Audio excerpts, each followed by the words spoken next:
Hello, and welcome to this edition of ICAN on AIR Enlightenment Series. Today, we examine the relevance of professional accountants in today's environment. And joining me in our question and answer segment of the program to throw practical insights to the subject for our education is Mr. UYI AKPATA, FCA. Without a doubt, apparently, a competent professional accountant in business is an invaluable asset to the company, as these individuals employ an inquiring mind to their workings, founded on the basis of their knowledge of the company's financials, and of course, using their skills and intimate understanding of the company and the environment in which it operates. The likes are naturally, of course, our special guest today operates in asking challenging questions. I say a die in the wool with extensive expertise in thinking global and acting local. Mr. UYI AKPATA, FCA, as country senior partner for PwC Nigeria and regional senior partner for PwC, that's PricewaterhouseCoopers West Africa, has contributed significantly to enhance the standards and practice of accounting in Nigeria. Is contributed to shaping the Nigerian economy as a trusted advisor to many top businesses and impacted government policy and governance across various levels. And may I say, our honoris causa, our honoris causa in management sciences, I'm picking my words slowly there, in management sciences by the Wellspring University of Benin, King's Postman, Avid Crichter, is here not only to throw these practical insights into this subject. You just want to wait, hang on, more on our guests very shortly. And also on this episode of the program, we are going to be sharing our ICAN diary, a couple of things that we have lined up for our profession and for friends of our profession to get to know.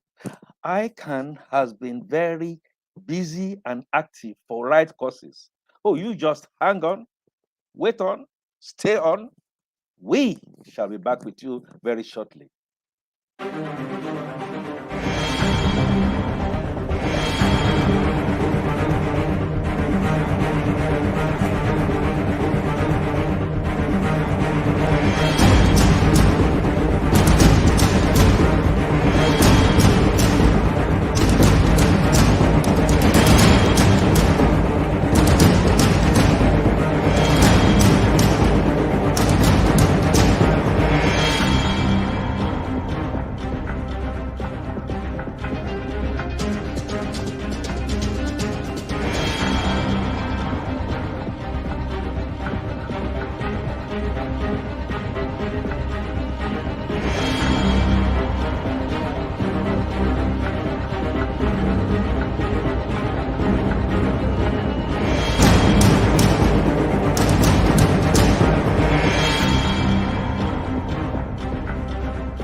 can't thank you enough for watching. And I'm sure you are going to join me to welcome our highly esteemed guest, Mr. UYI AKPATA, FCA, onto ICAN on Air. Mr. AKPATA, you're welcome. Yeah, thank you very much. I'm really glad to be here. But let me tell you, I think I was confused for a moment with the nice background music and a bit of the intro I heard. I was thinking maybe you were introducing a rock star, but I'm a humble accountant and I'm really glad to be here on this show today. Mr. AKPATA, if you thought I was introducing a rock star, I was also introducing a doctor, honoris causa, a cricketer, somebody who has been able to balance everything within the profession and who has reached perhaps the zenith of his profession in PricewaterhouseCoopers. Once again, welcome. Thank you very much. So I'm And really excited to be here. I am much more excited, and so my professional colleagues. And just to couch the way we are going to be looking at this, and then to frame everything within the subject of the topic. Well, looking at the relevance of professional accountants in today's environment, I know in some business circles, people have always said accountancy, just like secretarial, is a fleeting profession. It might be going out of fashion, not least, perhaps, infusing of technology that can do so many things. What I'd like us to go via the basics to frame it for us to get a good understanding from the ground floor to ask you that to what extent do public and private entities understand and or appreciate the roles of professional accountants? Yeah, thank you very much. I mean, we all know that the accounting profession has been known and recognized for centuries.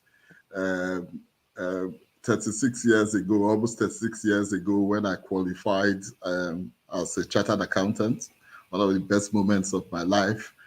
Then up till today, the role of accountants have not really changed. At the end of the day, the expectations is what changes for over time.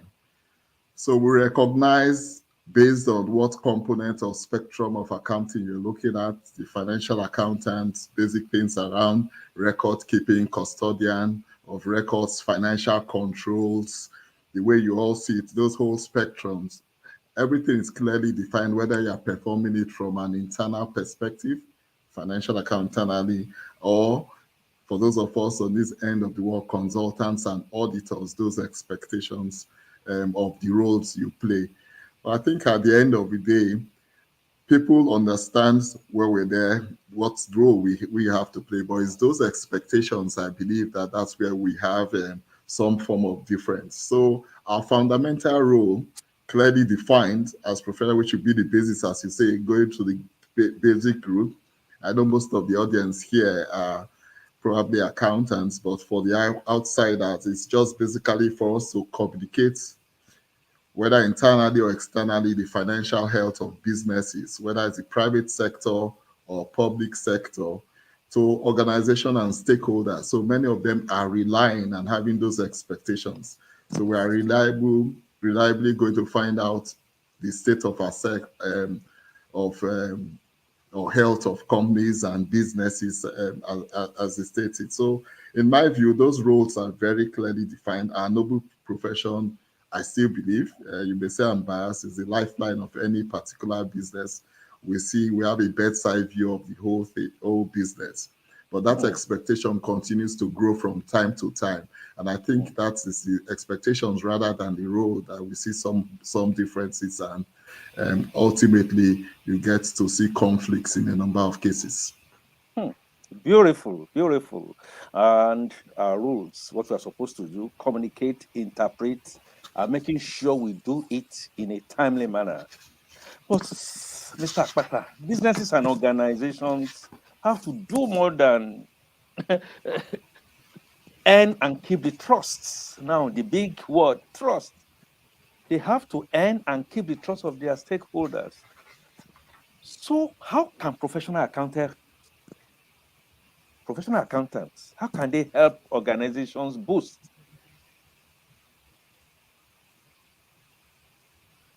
Um, you know, over time, we've seen significant accounting failures.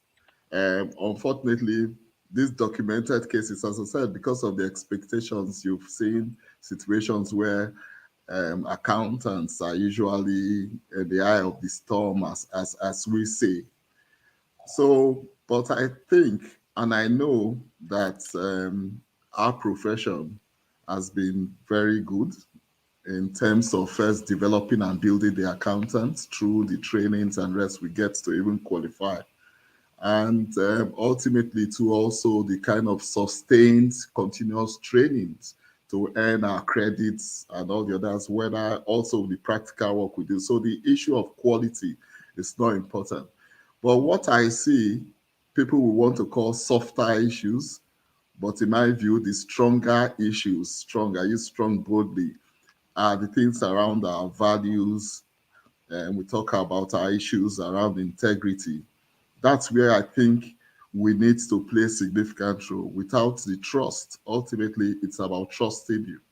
If you don't trust someone to be able to deliver, then those expectations and comforts they derive from providing those services will be missing.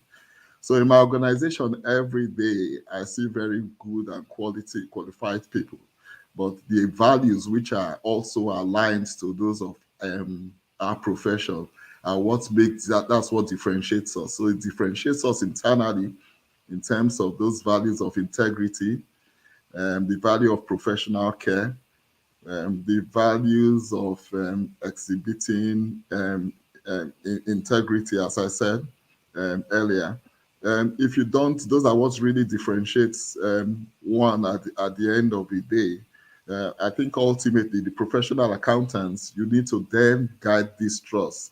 Businesses, organization, and others will now rely on it. And it's interesting that with this current developments and those failures, we need to really end that trust. So I see a situation where more and more what we are determined in the past to be softer issues, we need to be paying a great deal of attention to them, which is our code of ethics and business conduct, as it were. When we get those right, when we focus on those, you will see that ultimately, because we have the foundations of quality, because quality is a given for those of us who are in this profession, then ultimately you will see that you're delivering on the expectations of the society for you to meet the trust agenda, as it were. Super, fantastic. I'm happy that you've looked at the layers of knowledge and skills. I mean, that is given. You go, you qualify as an accountant, you fly out there. You have accentuated that. You have also, in your response just now, talked about integrity and competence. Of course, our motto is accuracy, integrity. I will be doing this profession a profound service by asking you directly, are you satisfied with the level of professional integrity and competence that are being displayed by professional accountants today? Well, that is the flat answer. I'm reasonably comfortable if I look at it based on the quality training, the expectations from different organizations, and what we do as individuals. But we can't absolve ourselves from the society at large, generally, what we do. So, what I'm saying in this particular case is that the guidelines have been established, whether professionally from ICAN perspective or whether from organizations such as ours and PwC, to create that right platform for people to thrive. But having said that, because your question was that whether we have the requisite knowledge, experience, and education to make sure that our people provide that integrity. So that platform has been established. So, but ultimately, as I said earlier, once you've taught those people, it's left for the individuals to focus on those right things. I mean, you will be caught up in terms of external pressures and all the other issues. But from my knowledge and experience interacting with professional colleagues and people over time, you must always do things that are right. I mean, that's why I say about that trust. I mean, just look at it for maybe like doctors. You don't cut corners when you know that the ultimate outcome of a failure would be maybe the deaths of your patients. It's the same with accountants. And when you recognize that your decisions or lack of decision or not following your standard rules, which, as I said, ICAN and most professional bodies have set up in the first case, when you begin to determine the consequences of those things, then people will respond better. So I hear a lot of people saying that we, in today's environment, we must go with the flow. But I always tell my people internally, and I want to reinforce that message here. In today's environment where things appear to be going down, then we need to raise our game as accountants. That's where we need to redouble our efforts. We need to challenge ourselves. We need to realign ourselves. We need to rededicate ourselves to those values. Because ultimately, in all of that darkness, that's where we can now begin to shine as accountants. It's time for us to build back that trust as a professional body. And that's why I must say that was why I was really excited about coming on this program. I mean, to use my own built experience that I've acquired over the years. We must continue to sing that message, no matter what it costs us, because I know, again, from that experience, that if you put everything together, there's been more gains and more wins than deficiencies in doing the right things based on exhibiting our integrity. So ultimately, if I put it on a balanced scorecard basis, there are more credits that relate to us saying that I'm satisfied with our integrity and competence, especially competence in terms of dealing with this matter. So there are a few debits, but ultimately, I believe that we have a better credit position. Oh, so on a scale of balance, as we say in our debit and credit, the credit is giving us a surplus that we must not rest on our oars. And Dorothy, one of the online participants, asked a question. I was saying that one of the things that she likes to take off from this is to see the relevance of accountants or the accountancy profession given fintech, and that moves round that.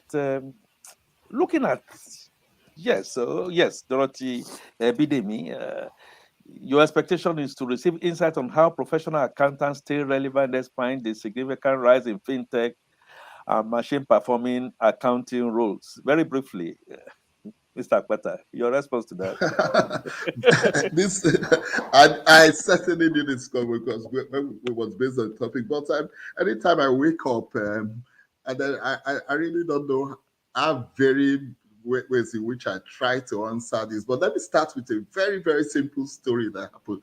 About 4 years ago, this must have been 2018, my predecessor, Kevin Bokwe, sent me just one slide from a report published by the World Economic Forum, where it's listed the top 10 disappearing jobs by 2022. The accountant was listed as number 4. So I made a joke then and said, oh, because you've left now, you think I'll be without a job in 2022. That's 4 years' time. I said, don't worry, when I retire by 2024, accountant's role would not have disappeared. But guess what? By 2022, the traditional accountants, the way we've seen it, has not been able to respond and will not respond in that manner if you decide not to retool based on emerging technologies, as it were. So yes, you are right. We need to respond. But guess what? What I tell people is that there's not been any replacements. There's been more work being done now rather than more work that have been, jobs that have been lost. So this position means that people that can train themselves, retool themselves in areas of the digital technology, emerging technologies and the rest need the basic foundations to really easily retool. And I've seen in the last 4 years, that accountants, they may not be performing the traditional debit and credit and clerical work that you're seeing so that in the past. But because of that foundation we've had, that analytical mind, that wide spectrum of business skills and the others that we get to train as professional accountants, we've really easily positioned ourselves to respond to some of these issues better than most other professions. So I think on a, again, analogy of debit credit basis, is more credit because any trained accountant is being able to respond to some of these issues. So whereas you think that maybe machines are replace the debit and credit, but the integrity of those oversights, of those analyticals, those people who are performing all those issues, most of them are coming out as accountants. Most of them are accountants. And that platform has been established. But the investment is crucial. Most of the big accounting firms also, professional services, heavy investment in tools and technology, and that's what saw us through the last 2 years. When I was a new accountant about 36 years ago, I was really, really, really excited that I had to carry 2 box files, 2 pilot cases going on audits. That was really exciting for me. I felt proud going on there. But today, on my iPad, I have 20 times that, but we can do audits virtually because we've invested in technology. So during the COVID period, we were able to download and get clients' information and do audit virtually. As I sit here in my office, and rest, we still have about 30% of the people who are working virtually from home and doing very well. But again, that's all the investment we've had in technology. But it's not just about those physical technology. You need to also respond and retool yourself. So an accountant that does not retool will be archaic, and then they will make good the World Economic Forum for Africa report. But those ones that retool will be able to respond appropriately, and they will be the ones that will tap into the jobs that are emerging, and I must say even more exciting for us today. Super. Ordinarily, I would have let you off the hook there. But Mr. Akpata, I will not. I will come back.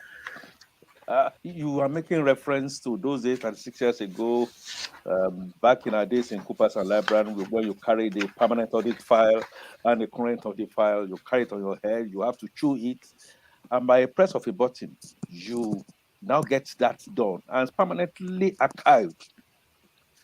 I'd like to ask you, you might have touched on it. I'd like to ask you, do you honestly think that the professional accountants of today are properly equipped to perform optimally, given the fact that technology on one hand, changing trends on another, and the almighty, the big C, corruption that stares you in the face, that if you don't do like that, if you don't join them, you will shape out. Do you think we are properly equipped to perform optimally? Yeah. Well, the definition of preparing optimally resides with what our responsibility first, those of us who are experienced and over the years, our obligation to continue to enhance the quality of the profession, and also institutes such as ICAN, of course, our body, to continue to provide that support base. So we prepare them optimally. We prepare people optimally in organizations such as ours, PwC, and indeed most of the firms and government, public companies, private companies. The right investments have taken place for people to. But as I said earlier, I think in one of the earlier questions, we cannot absolve ourselves from what happens in the environment. So that gives us the opportunity to retool, but lay emphasis on some of those, as I said softer, they call them in the past, we call them softer things around values. But to me, they're arguably more important. And that's where the differentiation comes. So for instance, in PwC, we say we want to build trust in society and have sustained outcomes. So that building of trust is very important. How do you do that? We continue to train ourselves. We continue to have things about. We continue to do things around collaboration, and so to me that is really critical. And I just don't like that idea where people say is the Nigerian factor. We are here. My training 36 years ago, and I even think the training that we're getting these days is even stronger, makes it imperative that where the case is more difficult, then you need to raise your game so that you can overcome those difficulties. So where the gap begins to expand is that expectation gap of what we are supposed to do. But with programs such as this and us continue to sing the same consistent message, or as people will say, singing from the same hymn book, we'll overcome that. I mean, so right now, everybody's saying things, we are difficult situations and the rest of it, and you hear discussions going all over the place. But I think as a profession, the doctor most times is restricted to the patients. The legal profession, yes, most times they are out there, but as it relates to transactions and the business world, the accountant is at the middle. They are the anchor, their platform.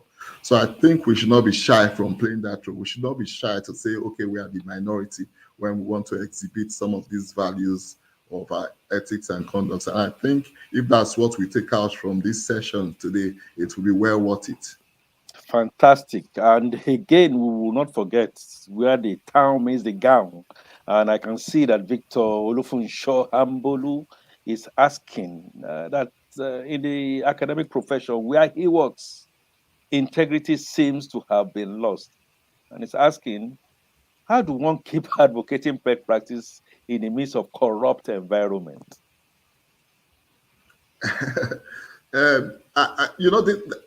Victor, I think if I is Victor, I must have known Victor. I think I will have history. Victor, welcome. If you are the same Victor I know, I've not forgotten you over 15, 20 years ago, one of my mentees. You see, sometimes where there's this difference, where people want to make should I cut corners, it's because sometimes they see accountants, whether internal or external, as watchdogs and people that don't just want to expect you to not do the right, that would not encourage you to do things that are wrong. But I've often seen, as I said earlier, most businesses that cut corners, they don't really know anything on how to do things better. So what I always tell people, put yourselves in the people who are doing business shoes and see how can you help them properly. So if I meet somebody and say, oh, sorry, you can't do this transaction, you can't post this entry, then you've not solved that problem. But if you say, by the way, you don't really need to do this way. If you make this right investment and do it right, in the long run, it's going to be better. So you think about the problem and think how you solve it. The issues about the corrupt environment is just peripheral. So let's continue to stand our ground. But in standing those ground, the best way to convince that person on the other side to stop that disruptive and, for want of the word, what you think is corrupt behavior, is to have a solution that will deal with that business outcome. We call it, in terms of values, putting yourselves in that other person's shoes. But when they see us generally, as I said, whether it's internal and just being confrontational, when the person is thinking, oh, by the way, why don't I cut corners when the tax authorities are telling me to pay? Am I the only one that must pay taxes? And you encourage them. No. Then you tell them about, at the end of the day, you can do things properly. And this is what you get, especially these days where there are other things that enhance the value of businesses, especially around ESG.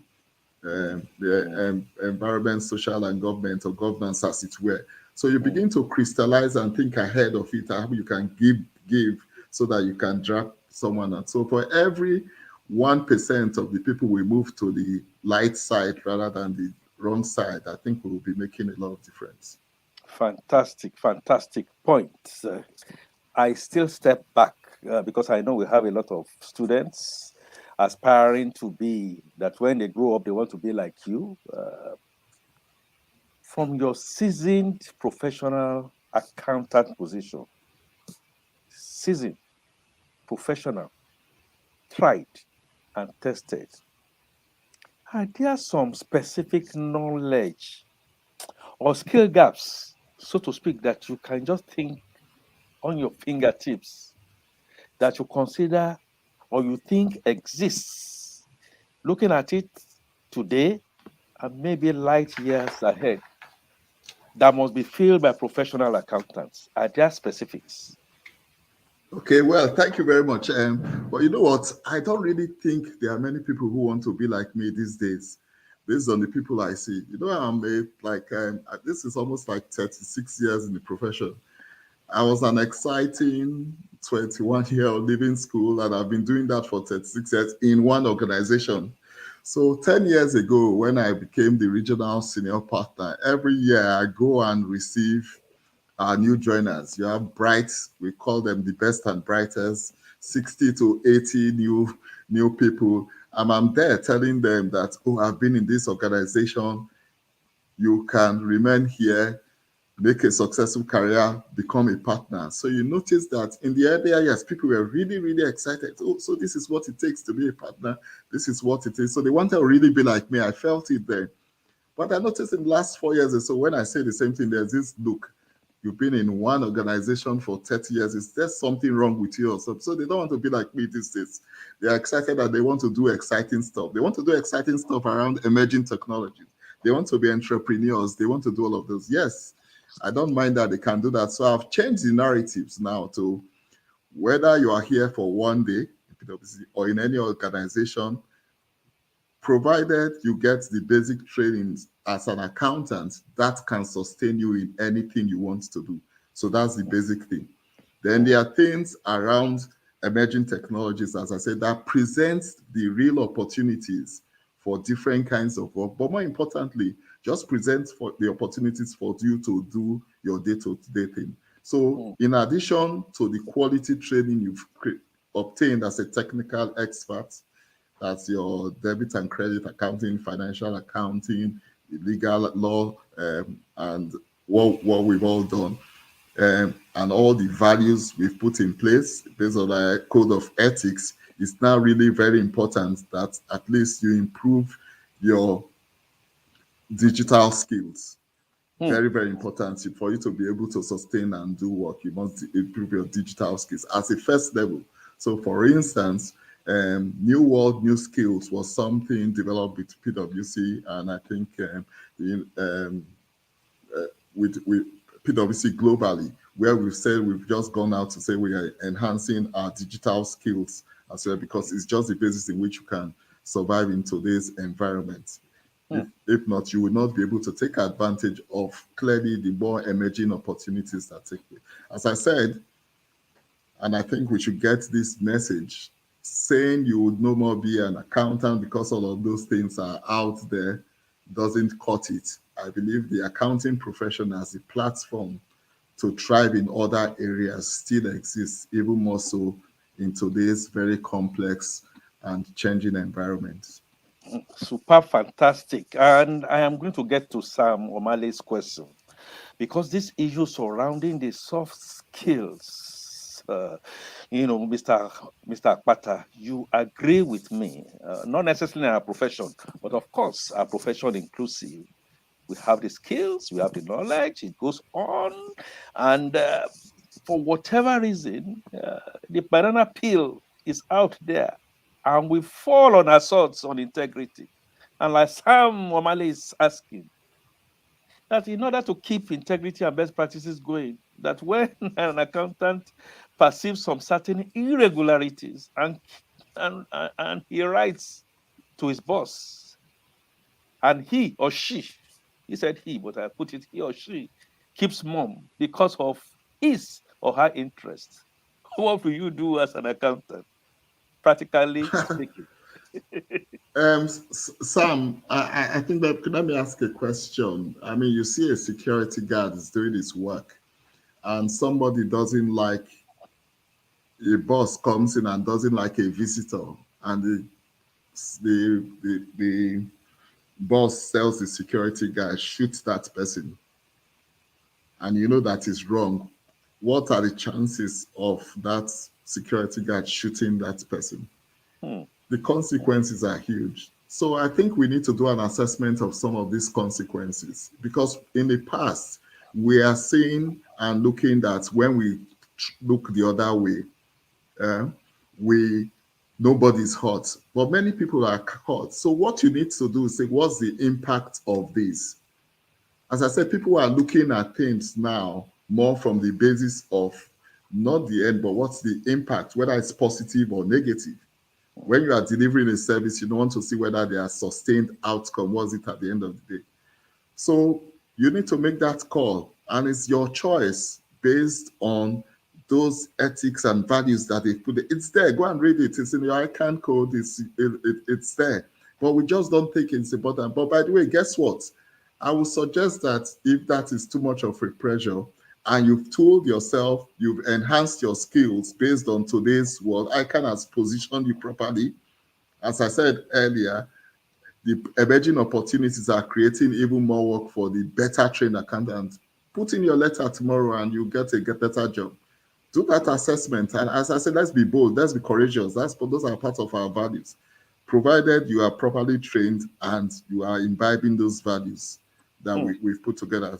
So, and I don't hesitate to say it. And I think most people follow that. It's just because we've not been able to do that assessment, by the way, which our profession tells us to do, analytics, understand the issues, that somebody may really be hurt. And as I said with that analogy, someone may actually die. Then you begin to reassess yourself and see whether you should take those steps to encourage such bad behavior. But as I said, one of the things you need to do, because some of us don't go back and think to our bosses that there may actually be a better way of doing this that will result in better things. So first sit back and say, if I was my boss and I want to achieve this one, which is maybe this proper sales or get this particular customer, how would I go about it without damaging the business? Fantastic. Go So ahead. Go that's the ahead. way Go I ahead. see it. No, Go as I ahead. said, our training has already positioned us to be the best position to do those things. Super. And perhaps to buttress your points, the modern management style, perhaps it's even to test you. Deliberately, a banana peel will be put down there. I say, look, that's a banana peel. You know that's a banana peel.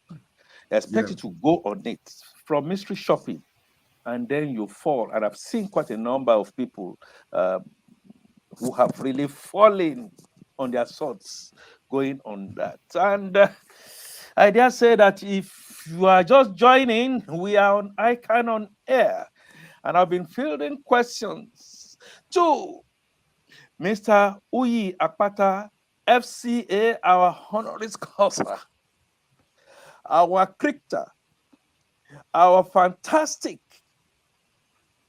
accountant who has over the years pulled himself by the bootstrings. And we'll be looking at the topic, relevance of professional accountants in today's environment. So let's now look at practical business now. You know, small, medium, mega businesses are still failing. And then most often, professional accountants are being fingered for not raising the red flags. Do you think this is a case of blame game, or professional accountants are also culpable? Well, again, we go back to the beginning of this program where we talked about roles and expectations. Um, Business failures occur either because there are no proper business concepts in the first place, or because of the size of those organizations, proper controls, internal controls are not in place to sustain those kind of businesses. So, and So where the overall control environment is not there, it's just the one-man business as well. So where you have that accountant, whether internal or external, they are supposed to see and do everything. I think the first things we used to go, for instance, if you need an accountant going there, the person is basically going to do bookkeeping. But you need to put yourselves in that entrepreneur's shoes and really understand the business environment. Without understanding the business environment, there's going to be clear failures. That's the first thing. And I think in 75% of the cases, rather than it being fraud or missing out the issues, it's because you did not understand the issues of the business and putting yourself in that client's or your company's boss's position. Let me give you a typical example, and it was a life-changing experience for me as a very early accountant. As you know, AF, I was seconded to Liberia very early in my career. Young accountant, I just qualified as an ICAN person, as an ICAN, as a chartered accountant. So I was in Liberia. Very few chartered accountants there at that time. And I was showing off that I was really an accountant. I knew all the issues, control issues, and so I was doing an audit of a company headed by a 56-year-old FCA, a UK person. And I decided to go and show off to him every week after the auditor. Why have you not done the bank reconciliation statement? Why are you not doing depreciation of fixed assets on a monthly basis? Why is it that taxes were not paid as at 10th of? So I was showing, and the guy was really listening to me. Fortunately or unfortunately for me, he had to move out almost immediately to take care of some urgent businesses. And he recommended me to his boss. That time we didn't have all these strong things around independence and conflict. Well, it wasn't even a public listed entity. He said, oh, there's this very smart Nigerian guy. Let him go and stay in my shoes or help as CFO for 1 month whilst I'm away dealing with personal. So on the next Monday, I resumed on the other side of the table, and it took me less than 24 hours to know that the real issues were not depreciation of fixed assets. The crumb rubber that was coming in, how am I sure that the volumes match what is being recorded? How are we sure that cash flow is coming? How am I sure that we paid the cluster farmers to bring rubber at the right time? So the whole business, by the way, understanding of all those business now put me in a better perspective to do a good audit, because if those things were not coming in sync, and that's what's likely to cause major business failures, lack of understanding of that, and my ways to audit it rather than bank reconciliation statement. By the way, the bank reconciliation statement I was on about on day 3 of my new role, I found out that it was actually a dormant account, so it didn't need to do reconciliation. So we need to understand and put ourselves there. When we do that, then to be easier, your chances are better than 70% that you will deal with some of these issues that we call business failures that are even more emphatic or prone to occur with smaller businesses. Super fantastic. In business school or in advanced accounting EMCPA, you talk about understanding the environment of business in that practical example that you're giving us. But I still want you to stay within that. And that you qualified as a chartered accountant about 36 years ago. Super. Young accountant in Liberia. You land on the job. I want to ask you this question. Are there real differences between your time and with the newly qualified accountants you see coming through today? Okay, let me see. I told you earlier about those days when I used to carry 2 pilot cases. Oh, by the way, three, one for me, the other one for my supervisor. Yes, I know. So things have evolved. We need to retool ourselves. We've talked about emerging technologies. Oh, by the way, let me give credit to those now. They're smarter. I see some of the people coming through when I see our new joiners every year. These are smart people in terms of their outlook. the things we face these days. It's easier access to knowledge and rest if you really want it. So that's where some of the differences are in terms of opportunities and need to accelerate some of this. And I'm glad the Institute from time to time responds to these emerging issues and train our people around it. But that's where the difference ends. As I said again, and I think that is the focus, let's look at the technical things, the quality things, and what we need to do is taken for granted. We must do that. It's easy. It's those softer, or in which case I say stronger issues around values, that those things have not changed. We need to care. We need to collaborate. We need to have integrity. And that is why we in PwC, we have reshaped our strategy to make sure our new equation, where we say it's issue about trust and thinking about sustained outcome. So that has not changed in terms of those values and skills you need. Even if I say, yes, it's changed, the application of it is what you change. And I think it's even more relevant today for our young accountants to focus on those as we deal with issues. 3 days ago, I was having a session with some of my partners. I mean, we were talking about losing attrition rate at the manager and senior associate level of 25 to 30%, if not more than that. And we are bringing in new people, new exciting people, and they are doing a lot of work.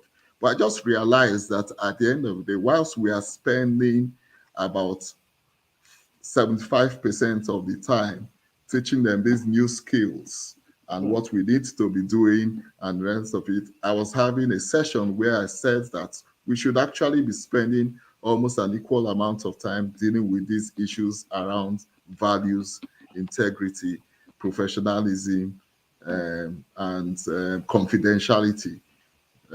So to me, that has not changed. And as I said earlier, if there's been any change in that respect, it's our application, which should even be much stronger, because the environment now, for want of a better word, is extremely toxic when it comes to corruption-related issues. You can say that. And so the capacity, the competence, and the character and compassion must always come in. Mr. UYI AKPATA, as we try to round up, I'd like to get your closing comments. Draw it around what your advice will be for new accountants who are coming in and who just want to leave the profession because of one reason or the other. And generally, your words, final, to stay in the minds of our viewers and listeners. Thank you very much. I mean, for those listening and those who may tap into this later, our profession arguably remains the best when it comes to overall all-round training. Our profession provides the best opportunities to train when it comes to issues around emerging technology and retooling yourself to work. I mean, and I'm not just using the big four or any of the accounting firms as example. I've seen the investment taking place when it comes to clients and the rest of it. I recognize that no one wants to be like me or some of us that spent 36 years in an organization. But as I said earlier, just be patient, enhance and or embrace values around issues of integrity and rest, and then you will be successful. But as a final words, I mean, I'm really, really, really excited. I'm proud to belong to this profession. The height of it was about 2 years ago at the middle of COVID, when I was given an award by the Institute. It wasn't only that I was given that award, I was given at the same time with my biggest mentor and someone who influenced my career at the same award time, Mr. Niyo Yediron, who is well done. So that moment, I remained extremely proud that I want to give everything back to the profession. That's why I did not hesitate for once to join this. And also the fact that I believe this is a very good platform to achieve one of the things around communication and giving back to society. So let me also congratulate the presidents of the Institute, and it's comforted. Oh, by the way, to also publicly express my condolences on her losing her elder sister recently. That God will continue to strengthen her and the rest of the family. But to you also, for this wonderful work you've been doing. I've been seeing it in our Cooper's platform and wondering what was happening. So, but I think I did a couple of sneak previews about 2 or 3 months ago. And coincidentally, almost 2 weeks later, I don't know whether you saw the vision. You invited me for this. I'm sure that's why you saw that my response was almost instantaneous. So I'm really glad to be here and receiving me and making a star of me. I think for this 1 hour presentation, I can clearly claim to be a media star and be able to sign autographs for people. Real fantastic. I must thank you for coming on. And Mr. UYI AKPATA, we are going to call on you again and again. And for all our online participants, thank you for coming. We'd like you to also come again. Earlier, we streamed a couple of things that are on our diary. The March 2022 ATSW examination we hold from March 29 to 30 across Nigeria. Registration closes on Thursday, March 24, 2022. And for further information, please call 0700 700 4226 0905384758. I'll repeat that. 0700 700 4266 0905384758. Please take notes of that. We'll repeat some of these announcements as we move on. And the 16th Eastern Zonal Accountants Conference is going to hold from April 5 to 8 at the Imo Concord Hotel, Owerri. The theme, Agropreneur in a Digital Economy, Pathway to Economic Growth and Development. For inquiries, call 0813 5011 825, 0803 9284 914, and 0803 835 990. This will not be the end of ICAN on Air, because next episode will be on Thursday, March 24, 2022. The time will be 6 o'clock West African time, and the venue will be our ICAN online platforms. Topic: Managing Professional Accountants for Strategic Advantage. And we'll be guesting Mr. Abayomi Olayinka, FCA, a mathematician and a computer scientist. He's an honorary senior member of the Chartered Institute of Bankers and a past president of the Mortgage Banking Association of Nigeria, former member of Council of Chartered Institute of Bankers of Nigeria, member of the IOD, Institute of Directors, former member of Council of Nigerian Computer Society, in which he's a fellow. You must not miss this. And please tell someone to tell somebody else to join you in this enlightening session that ICAN has placed in the public space to share knowledge, exchange information, and make us better. I don't want you to miss that. I like to end with a quote that says, the word accounting comes from the word accountability. If you are going to be rich, you need to be accountable for your money. End of quote. That is attributable to Robert Kiyosaki. And so the sun sets here on ICAN on Air program for today. And until we arise again on Thursday, March 24, 2022, I say, be the change you like to continue to see. And until then, I remain Akifatunke, your anchor, ICAN on Air. Bye for now.